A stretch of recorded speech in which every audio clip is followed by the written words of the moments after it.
The film opens with a young girl sitting calmly in her home, watching cartoons on television. Suddenly, the TV signal cuts out. An emergency broadcast appears, announcing that a deadly virus has spread across the world. This is not an ordinary virus. It is a horrifying infection that can turn humans into violent, bloodthirsty creatures within minutes. Scientists had already warned that the virus would spread rapidly, and people were urged to protect themselves at all costs. Inside the house, the children's mother is clearly terrified. She speaks on the phone with her husband, who works as a pilot. He tells her that the situation is completely out of control. The infected, now called ferals, are spreading everywhere. These creatures are similar to zombies but far more dangerous, faster, stronger, and still capable of thinking. Entire cities have already fallen, and the area where his family lives is now one of the most dangerous places on Earth. Before ending the call, he urgently tells his wife to leave immediately. To comfort his daughter Abigail, the pilot shows her the bracelet she once made for him. He promises to keep it with him forever and assures her that he will come back to them soon. Moments later, the family rushes outside to escape. What they see is pure chaos: sirens screaming, people running in panic, and ferals attacking from all directions. As they race toward their car, a feral suddenly attacks Abigail's mother. Within seconds, she is infected and transforms right before Abigail's eyes. Terrified, Abigail hides beneath the car. From there, she witnesses the same creature attack and infect her brother as well. Heartbroken, she remains silent, knowing that even the slightest sound could reveal her hiding place. The feral eventually leaves, and Abigail believes she has survived.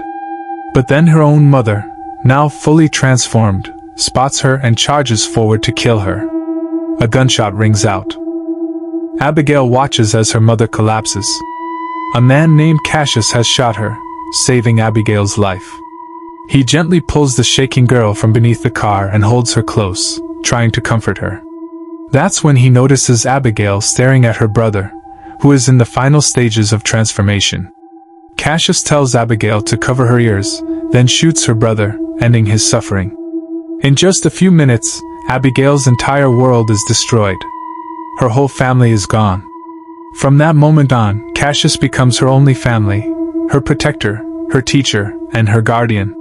The story then jumps forward 10 years. The world is now silent and lifeless. Most humans are either dead or have turned into ferals. Cassius and Abigail survive deep in the woods, avoiding cities completely.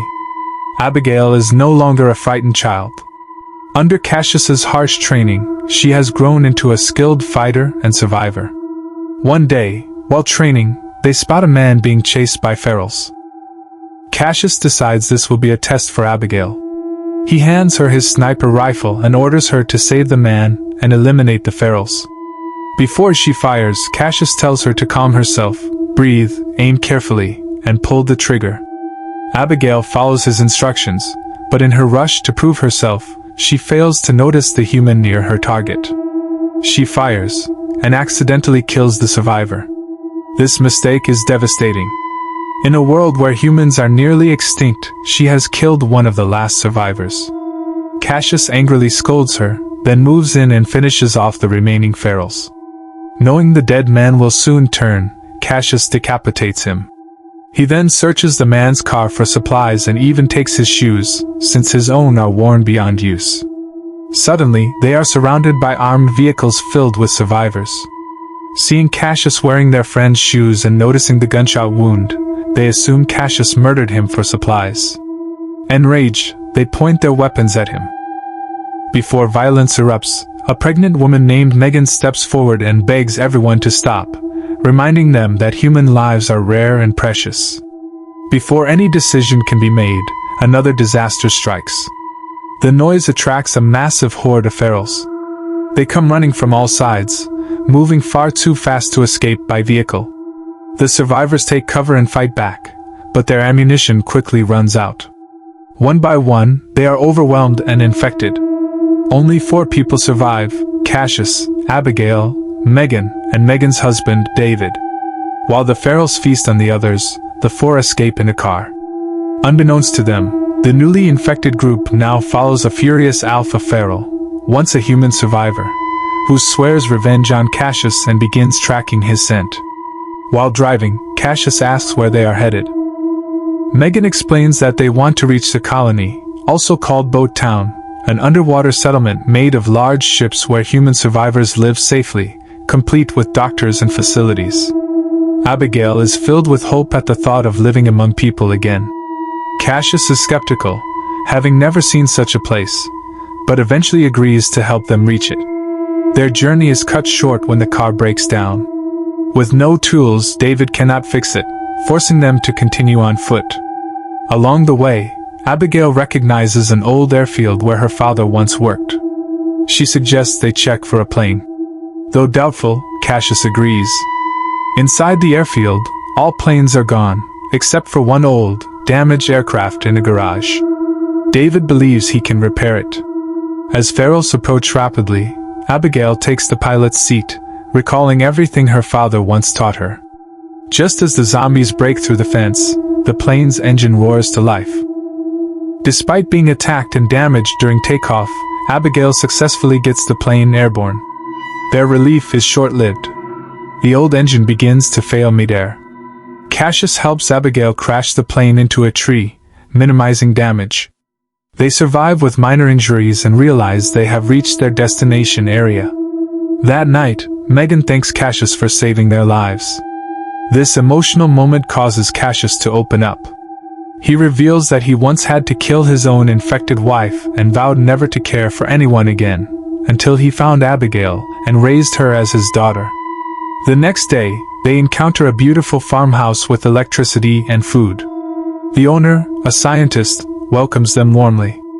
After dinner, he reveals his twisted beliefs, that the virus is human evolution and that ferals should rule the world. He has drugged their drinks. When they wake up bound, the scientist reveals his true plan.